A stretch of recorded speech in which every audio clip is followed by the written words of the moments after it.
আসসালামু আলাইকুম ওয়া রাহমাতুল্লাহ। আমরা আজকে এই সরকার গঠন হওয়ার পরে আজকে 6 মাস 10 দিন অতিবাহিত হচ্ছে। আমরা ভেবেছিলাম অন্যায় এবং অবৈধভাবে স্বৈরাচারী, খুনি, গণহত্যাকারী জালেম সরকার হাসিনা আমাদের ভাইদেরকে অন্যায় করে কারাগারে রেখেছিলেন। এই 6 মাসের মধ্যেই তাদেরকে মুক্তি দিবেন, আমরা এটা দেশবাসী মনে করছিল। আমরা আজকে স্মরণ করছি অন্যায়ভাবে অবৈধভাবে আমাদের রহমত, পাবনার কৃতি সন্তান, সারা দুনিয়ার ইসলামী আন্দোলনের নেতা শহীদ মাওলানা মতিউর রহমান নিজামীকে। আমরা স্মরণ করছি পাবনার গণমানুষের নেতা, পাবনার আধুনিক পাবনার রূপকার মাওলানা আব্দুল সুবহান সাহেবকে। আমরা স্মরণ করছি সারা দুনিয়ার তৌহিদি জনতার হৃদয়ের স্পন্দন, কোরআনের পাখি, যার তাফসীর শোনার জন্য হাজারো লক্ষ মানুষ বঙ্গোপসাগরের মতো ছুটে আসতো, তাকে অন্যায়ভাবে বিষ প্রয়োগ করে হত্যা করেছে এই হাসিনা। আমরা আজকের দিনে ওই সব আমাদের রাহবারদের জন্য আল্লাহর কাছে ফরিয়াদ করছি, হায় মাবুদ, এই লক্ষ জনতাকে সাথে নিয়ে তোমার কাছে ফরিয়াদ করছি, আমাদের ভাইদেরকে, আমাদের রাহবারদেরকে অন্যায়ভাবে ফাঁসি দেওয়া হয়েছে, অন্যায়ভাবে হত্যা করা হয়েছে, তুমি তাদের অভিভাবক, তুমি তাদেরকে মাফ করে দাও আল্লাহ, তাদের তুমি জান্নাতের উচ্চ মাকাম দান করো। সম্মানিত ভাইরা আমার, আমি যেখানে দাঁড়িয়ে আজকে কথা বলছি, 36 জুলাই যে আন্দোলন হয়েছিল, আমাদের হৃদয়ের স্পন্দন, কলিজার টুকরো ছাত্র জনতা সেদিন আন্দোলন করে এই হাসিনার পতন ঘটিয়েছে। এখানে 4 তারিখে 4 আগস্টে আমাদের 2 জন ছাত্রকে হাসিনার পেটুয়া বাহিনী অন্যায়ভাবে শহীদ করেছে। আমরা প্রশাসনের কাছে ইতিমধ্যেই বলেছি, যারা এই অন্যায়ভাবে গুলিবর্ষণ করে আমাদের ভাইদের হত্যা করেছে, আমাদের ছেলেদেরকে হত্যা করেছে, তাদেরকে আইনের আওতায় আনতে হবে। আজকে আমি বলতে চাই, অতি দ্রুত তাদেরকে গ্রেফতার করে আইনের আওতায় আনতে হবে।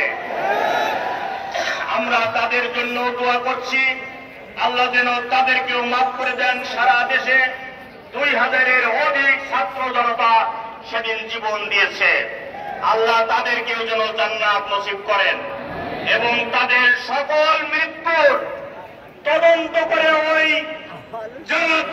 যারা এইভাবে হত্যা করেছে, হত্যাকারীদের গ্রেফতার করতে হবে। এখানে 94 জন আমাদের ছাত্ররা সেদিন আহত হয়েছিল।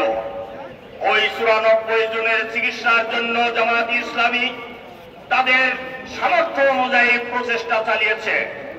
আমরা সরকারের কাছে বলতে চাই, সারা দেশে আহত অবস্থায় যারা হাসপাতালে বেডে ছটফট করছে, তার সুচিকিৎসার ব্যবস্থা সরকারকেই করতে হবে।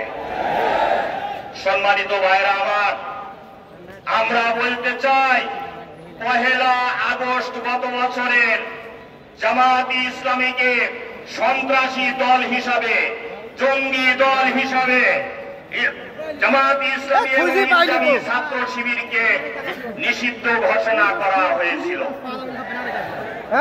আল্লাহর মার, দুনিয়ার মায়ের, বাংলাদেশের জনগণ বাংলাদেশ থেকে চিরতরে নিষিদ্ধ ঘোষণা করেছে। অতএব আওয়ামী লীগ আর এখানে যেন টু শব্দ করার কোন চেষ্টা না করে, দেশবাসী তা সহ্য করবে না।